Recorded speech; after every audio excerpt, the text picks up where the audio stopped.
I'm really pleased to be here this afternoon with Dr. John King and Dr. Pamela Cantor for a dialogue on reimagining education systems for equity through whole child design and community partnership. This is a critical moment as school systems begin the work of recovering from the pandemic and seek to take advantage of this opportunity to redesign their work given the challenges of this past year.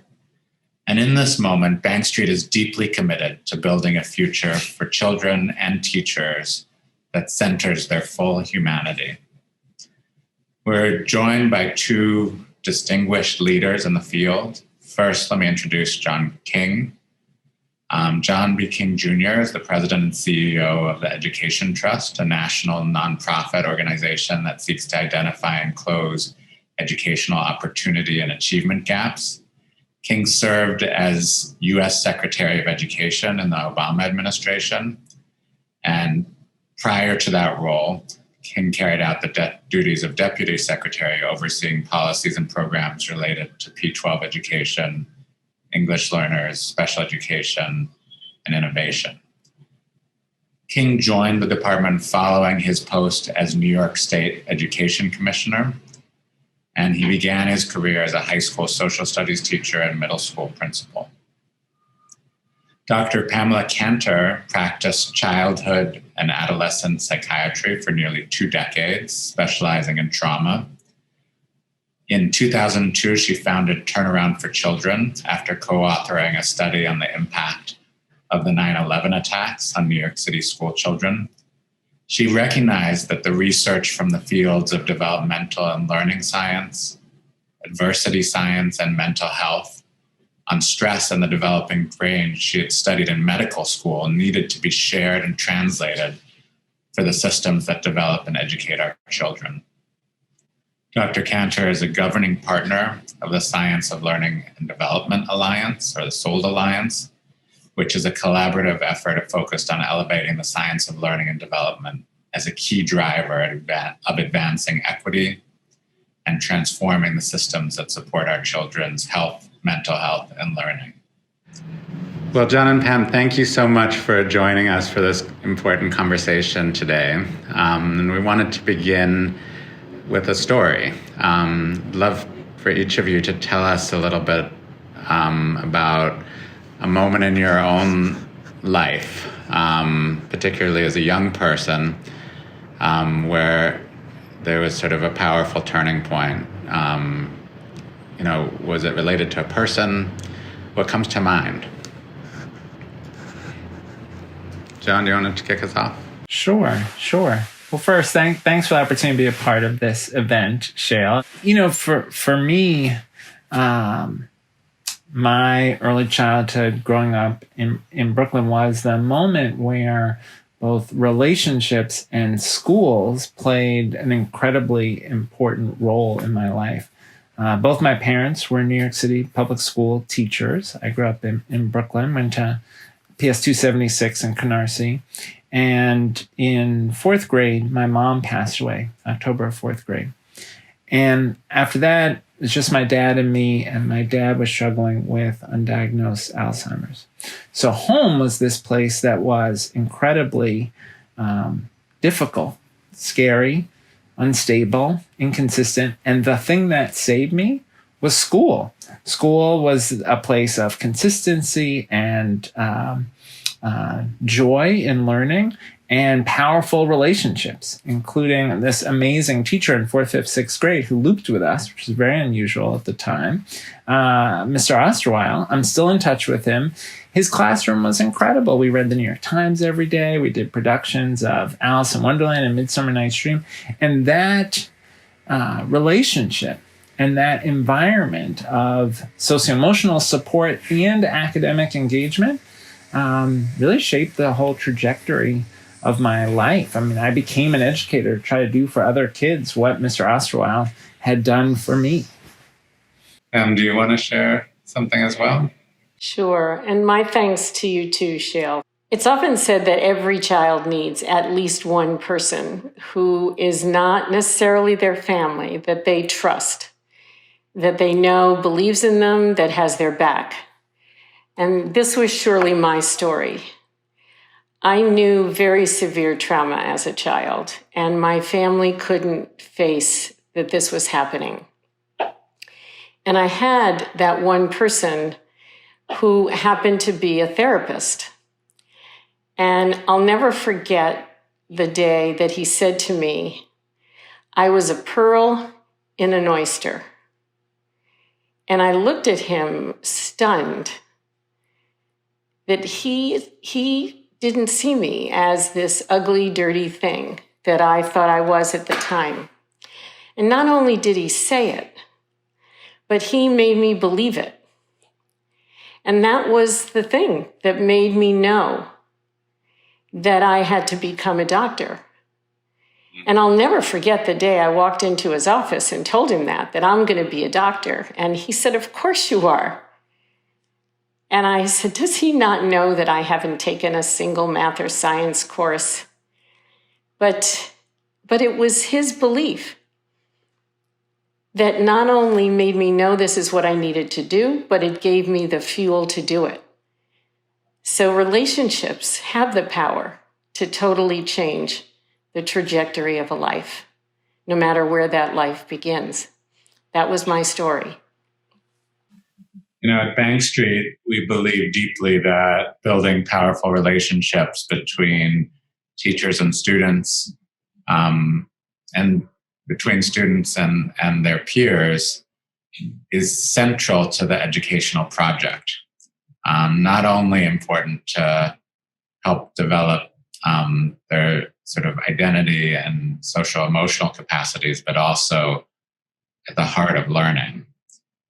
So Pam, I'm curious, you've been a scholar of these questions for some time now.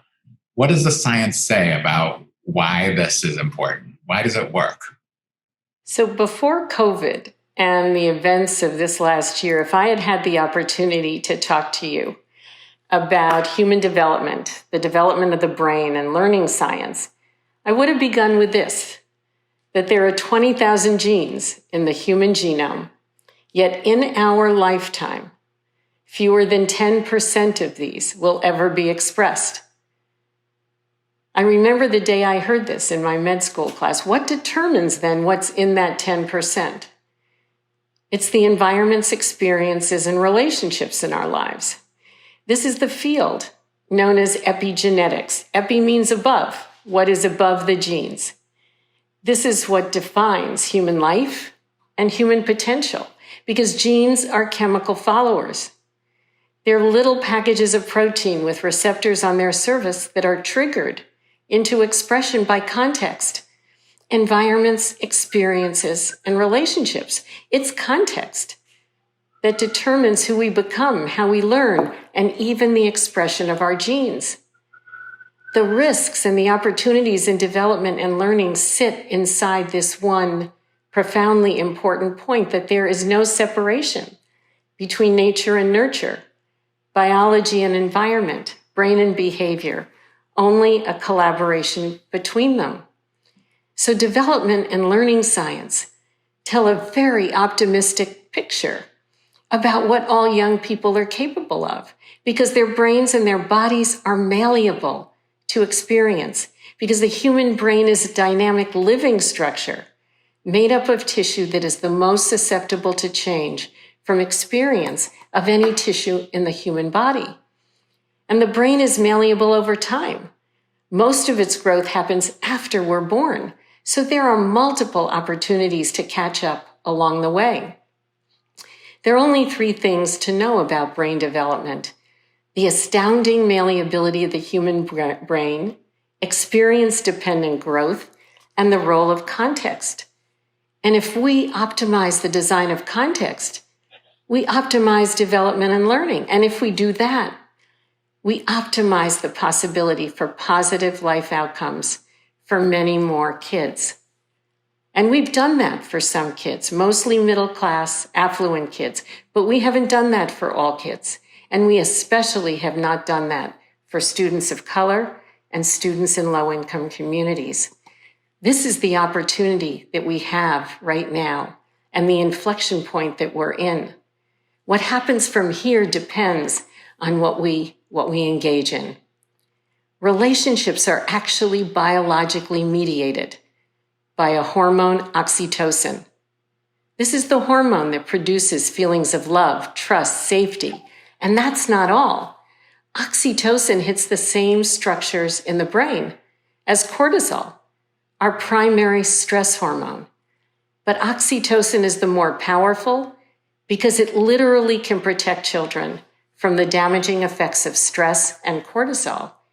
This is why the effects of trauma are reversible, not the events, but the feelings and emotions are reversible, and relationships that are strong and positive cause the release of oxytocin. And this not only helps children to manage stress, it offsets the damaging effects of cortisol and even produces resilience to future stress. When we speak about the human relationship, we're not just talking about being nice to a child. We're speaking of a connection that's built through caring, consistency, protection, presence, and trust. One that can make a child believe something they couldn't believe until you entered their life. The human relationship and oxytocin are the most powerful example we have of positive context. The primary energy source for the wiring of the brain is the human relationship. Those neurochemicals and hormones like oxytocin fuel neurons, causing them to fire, to connect to other neurons.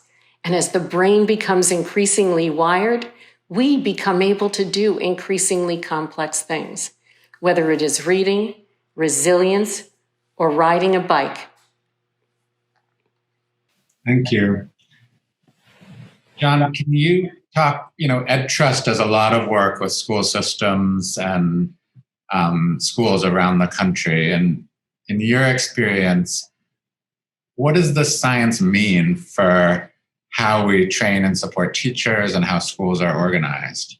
Well, what Pam shared has to be a part of how we prepare educators. They need that context, those insights into child development so that they can invest in relationships in the way that we need them to in classrooms. And unfortunately, historically, we haven't in teacher preparation centered the power of relationships to create spaces of healing.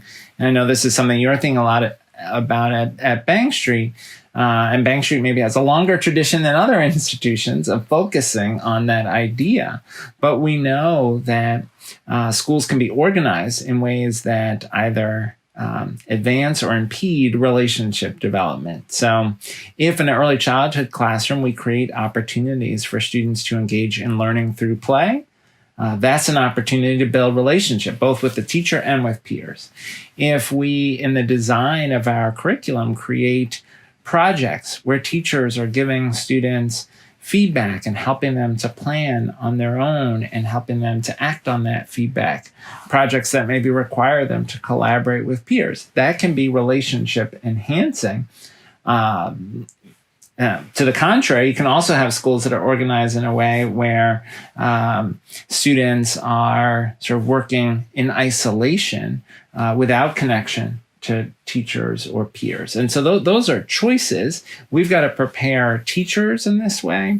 We've got to prepare principals to think about what does it mean to create a community that fosters strong relationships between kids and teachers and also between teachers and families.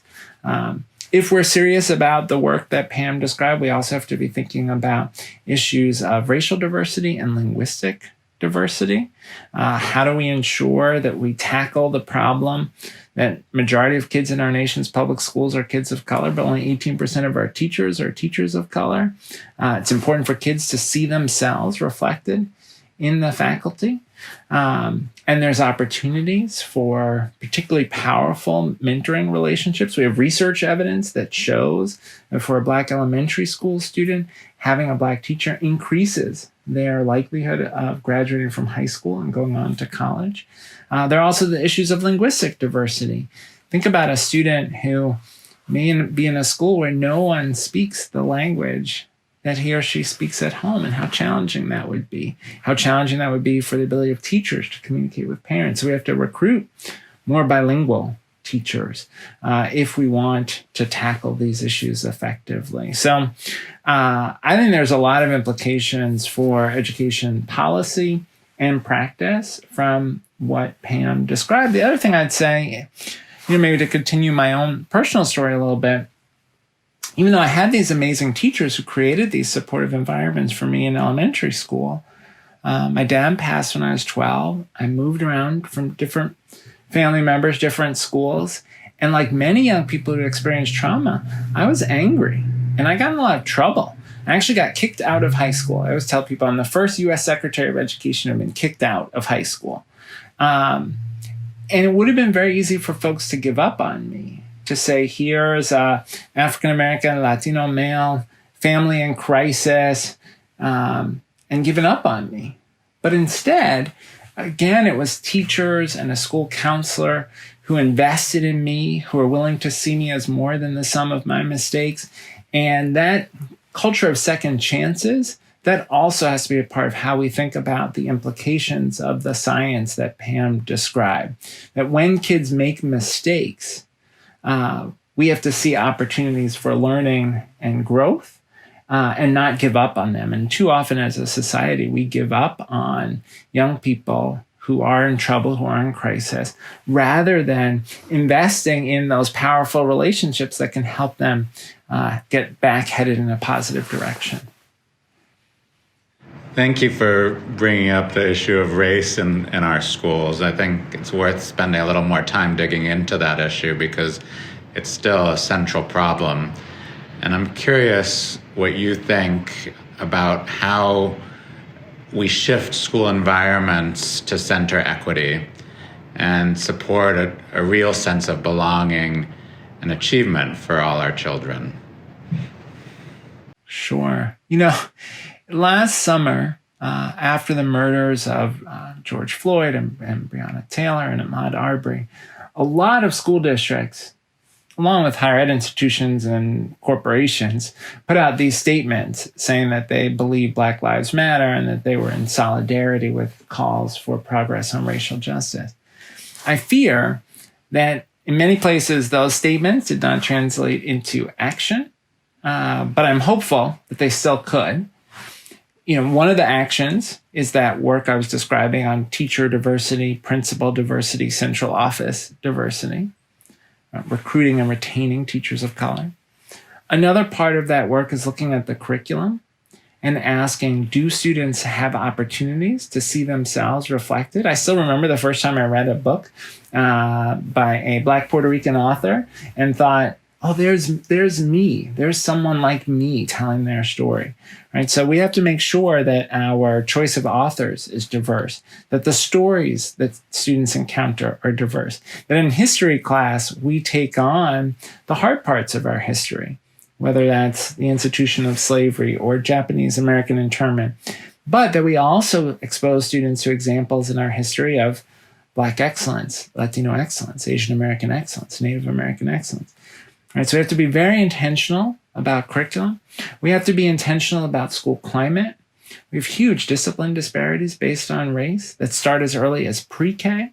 When I was secretary in the Civil Rights Data Collection, we showed that Black 4-year-olds, pre-kindergarten students, were more than 3 times as likely to be suspended from school as white students. 4-year-olds. So we've got to take that on. We've got to take on the fact that we have 1.7 million kids who go to a school where there's a law enforcement officer, but no counselor, right? The sort of school to prison pipeline built into the staffing structure of schools. So teacher diversity, curriculum, climate, and then really this intentionality about seeing racial equity is something that has to be centered in our conversations about socio-emotional learning. And I know that's something that Pam is working hard on. Yeah, Pam, why don't you weigh in on this issue as well from your perspective? One of the things that John just said, he used the word intentionality. So there is an enormous amount of depth to that statement as it concerns racism in our schools. Because literally, our 20th century system was designed based on a set of false beliefs, assumptions, and knowledge that actually drove the design of the system that we have. And we've talked about one in the science. We believed that genes were the drivers of who we become, including our intelligence. We believed that talent was scarce. It was distributed like a bell curve, with most people in the middle. So we built a system to select and to sort, with opportunity going to some who were deemed worthy, but not all. Today, we know that talent is everywhere, and it will be revealed in environments that are designed to do that. We believe that an average score stood for an individual. Today, we know that an average rarely represents an individual, and that our measurement systems are skewed in very, very unfair ways to kids of color, to kids from marginalized communities. And we believed that a factory model with lots of memorization was a good and efficient way of educating kids. And today we know that a child's own agency and engagement matter far more to the higher order skills that we want all kids to have. And we believed that the potential of a young person was knowable in advance. Well, what does that mean? I mean, today we know that we can't see potential unless we design the environments to reveal it. So our 20th century system was not designed to develop a learner. It wasn't designed for equity, and it wasn't designed to unleash the individual potential in each and every student. It was a racist design from the start. It was meant to select and sort and to provide mass education, preparing students for their presumed places in life.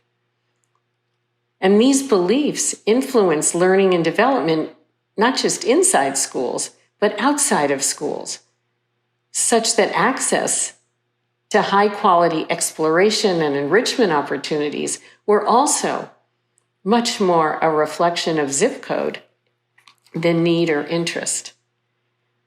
So this word intentionality, if there is going to be an authentic focus on equity and equitable outcomes, and that is the narrative of today, it can't be done without a deep interrogation about the ways in which race and privilege are deeply embedded in policies that greatly influence school design, educator development, access to learning opportunities. And one that I'm particularly focused on, the whole subject, and you are too, Shael and John, in measurement and what we need to do for measurement to be something that truly supports development and learning. You're both starting to talk at the level of systems and policy change, and so I want to go a little bit further on that. Often a false choice is set up between academic rigor and whole child learning that supports children's full identity. At the heart of our model at Bank Street is a belief it's possible to do both well, and that you need to do both well in an integrated way. So as you think about some of the system changes that are needed as we look ahead in the coming years, what would you identify as some of the most important changes we can make if we want our school systems to equitably meet the needs of the whole child? Do you want to lead off? Sure. I think, everything that we've said so far emphasizes that the belief that education has been central to the promise of America, but it is not a promise that has been kept, because the things that are really, really wonderful examples of integrated design, and Bank Street is absolutely one of them in the joy, the collaboration, the integration that pervades the classrooms at Bank Street.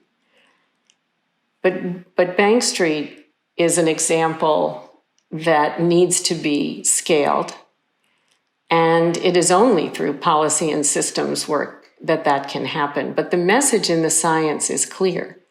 We need a design that is mapped to the way the brain learns and the way that children grow. And when you think about the moment that we're in right now, it is an incredible, incredible opportunity to apply what we know from the science of learning and development, not just to meet the acute needs of the moment, but to make a big down payment on the system we need to build. So whole child design combines 5 elements: positive developmental relationships, environments filled with safety and belonging, rich, meaningful learning experience so that students discover what they're capable of, the intentional development of the skills, mindsets, and habits that all successful learners have, and integrated student supports. So here's what that means. On relationships, that they are important is not new knowledge, because relationships will engage children in ways that help them define who they are and how they are important to one another.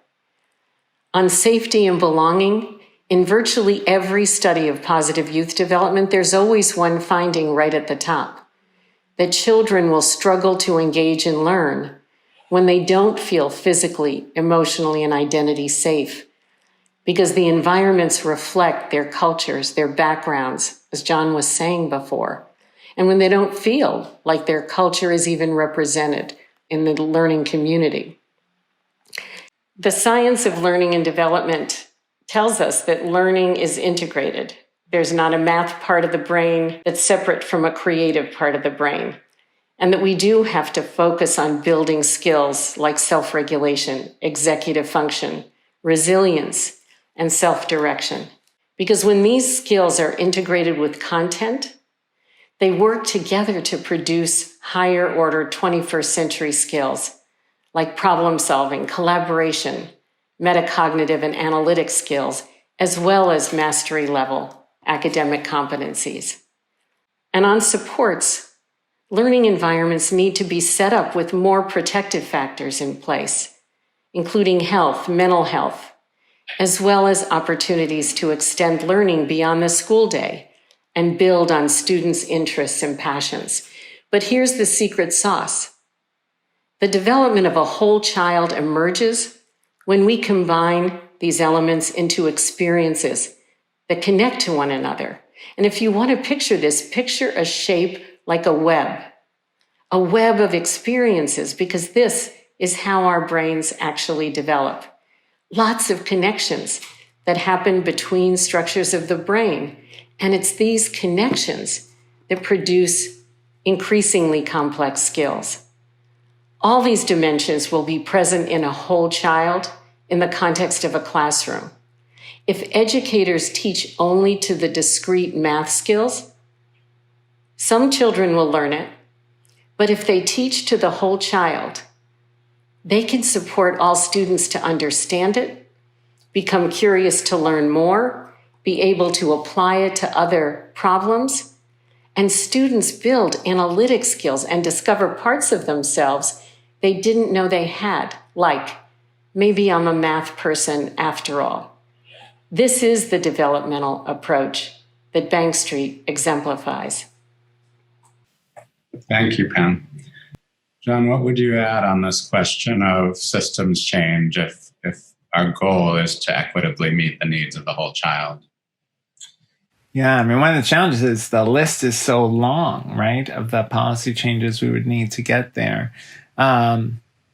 Maybe 3 quick examples. One, I think if we're intentional about equipping teachers to build those strong relationships and create classroom environments that foster positive socio-emotional development, we have to invest a lot more in teacher preparation. So I think about the work that you're doing at Bank Street around residencies. I think about a teacher prep program that I visited where before the student-teacher candidates would be placed in their school for their student teaching, they would work in that community in a health clinic or or some other community serving organization so that they could see kids and families as whole people, not just through the lens of student, which I thought was very powerful. But you need more time. They started in the summer and then had a year-long residency. Your work on this residency model, others around the country are thinking about how do you make it so that the teacher preparation program isn't this brief experience in a classroom, but actually an opportunity for teacher candidates to really be embedded in a school community.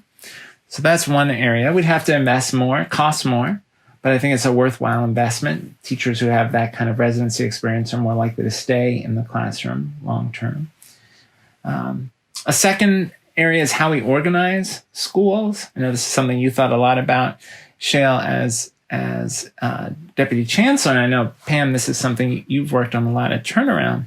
But organizing time in schools to focus on investments in the whole child. I think about a program that was started by a school counselor in Minnesota called BAR, Building Assets, Reducing Risk.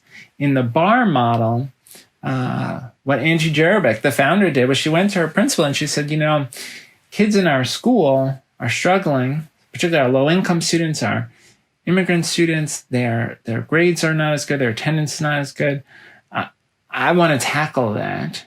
Can I organize the school day so that teams of teachers and counselors have time to meet about each individual student and do two things: identify their strengths, their assets, so that we could leverage them. What are they excited about? What do they love? What are the positive relationships that they have? And then also identify students who are getting off track and identify someone on the team who's going to intervene with them and try to leverage the relationship to help them get back on track. And BAR, in randomized controlled trials, has shown positive impact on attendance, grades, graduation across multiple schools and then across multiple districts. And they've gotten federal investing in innovation funding to support their growth. But to me, it's about organizing people's time differently. Their tagline is something like "Same students, same teachers, different results." Right? It's centering the whole child in how the school day is organized. And I guess a third observation, we wrote a report at Ed Trust on what we called centering equity in social, emotional, and academic development. And to build that report, we went and talked with parents and kids of color around the country and asked about their experience of school. And what we heard again and again was concern about discipline policies, concern about teachers' ability to work effectively across lines of race and class, questions about the curriculum and how representative it was. And one of the takeaways of this report is schools need to do a lot more listening to parents and kids of color and what they're experiencing, and that will actually then drive some of the policy change that we need. Thank you. So, this has probably been the hardest year I can ever remember for teachers and school leaders and students and families. As we think about reopening, how can we support teachers and schools? How do we rebuild trust with communities? Also, given the new administration in DC, there's a lot of new federal money flowing into school systems to help with this, which is an opportunity, and it also carries risk. So, John, let's begin with you. What advice do you have as we approach this next phase of the pandemic and begin to fully reopen schools? Yeah. Well, we've got to address the fact that COVID has been an equity disaster in education. And it's an equity disaster because it has exacerbated inequities that existed before COVID. We had a digital divide before COVID, but then we made school reliant on being able to have a device and get online. And so we had to do that for public health reasons, but the consequence was a real disparity in impact for low-income students and students of color. The economic and health impact of COVID has fallen disproportionately on low-income communities and communities of color, and that has an impact on kids and their experience. School districts with less resources had less ability to pivot to online or hybrid learning, to provide tools for teachers to provide professional development. So I say this has been a equity gap exacerbating experience over the last year.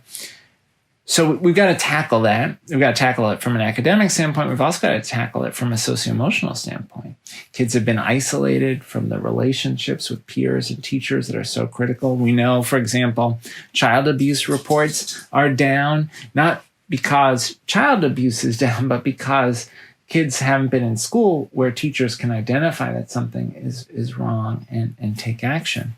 So as we return, three opportunities, and we just wrote 3 papers on this at EdTrust. One is how do we use those resources to center relationships? We wrote a paper on the power of relationships to help address both the socio-emotional and academic needs that have been exacerbated by COVID.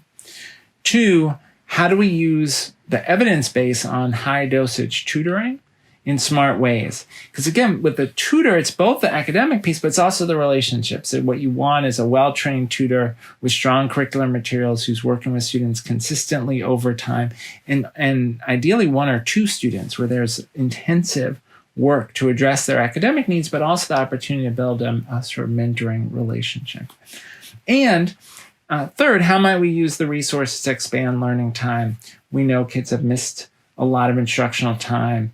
Are there smart approaches to summer, to after school, to weekend programming? But it has to be not remediation. It has to be opportunities for academic acceleration with high engagement activities. We want students to be super excited about the theater production. And yeah, they're also going to do some math, right? We want students to be super excited about the STEM robotics experience. And yeah, they're going to do some reading, right? We want to have these expanded learning time experiences that really are joyful and engaging as we address academic needs. So those are immediate things to do with the dollars. But then the bigger question really is all the stuff we've been talking about so far. How do we actually create a system that is more equitable, more just, more focused on the relationships and the whole child than what we had before? It would be a mistake if our goal was just get back to February 2020. We actually need to create something that is much different and much better. Thank you. Pam, what are your thoughts on how we think about this coming year? I've been thinking a lot about the things that we could do to get something really right now. That has a lot to do with the system that we've needed, but also what it would mean to get it wrong, to not invest in the right things. And I picked a few examples, and John has spoken to them in different ways already, but I want to highlight a couple of things in those examples. One is the subject of relationships and trust.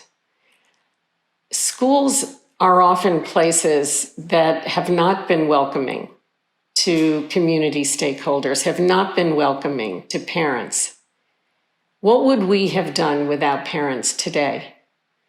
And what parents have had to do on behalf of their kids under unbelievable conditions. So a pathway to rebuilding trust is rebuilding trust not just within a school, but within the community in which that school is nested. On top of that, the sustainability of something that we get right depends on the community and the family. Things have a way of changing in schools, and innovations sometimes don't last. But if parents want them and believe they're going to be good for their kids, the likelihood that they're sustainable, that they can be built upon, is much, much more likely. So trust building, I think, really very importantly has to be a partnership around a child. So every child knows the people that are invested in their growth and in their potential. And now we even know that there's a biologic mediator for trust and all the incredible things that that biologic mediator does for kids. The other thing that John talked about, and it's so much being discussed today, is high-dose tutoring. So one could ask the question, dosage of what? So when Benjamin Bloom in his 2 Sigma paper demonstrated that with the benefit of a mentor, you could move a child's academic performance 2 standard deviations under highly favorable conditions. But Bloom's proxy for highly favorable conditions, when he looked at his data, had to do with the power of the human relationship. So if we invest in the content side of tutoring and not the relational dimensions of tutoring, we won't see the kind of change in the recovery effort that we're embarking on. And another is this issue of silver bullet type approaches. The word trauma is being spoken about a lot these days.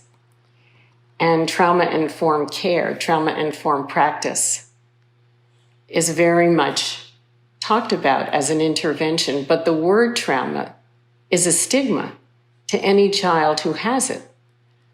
So we have a risk here that trauma becomes the newest way to label Black and brown children as damaged and to lower the expectations that we have of them. But if trauma-informed practice is done well, it basically means all the elements of whole child design. So everything that would be good to protect kids from harm, to promote their academics, to promote their development in holistic ways, are all the same things. And they're all embedded in the principles of whole child design. Well, thank you both. This has really been a wonderful conversation, and I'm sure that, in the midst of this intense year, you're called on often to talk in these settings, and I'm really grateful you took the time with us this evening, and really enjoyed hearing your thoughts on these important issues. So thank you. Thank you. Thanks for that opportunity. And thanks for your leadership, Shael, on so many issues. Thanks. Thank you so much.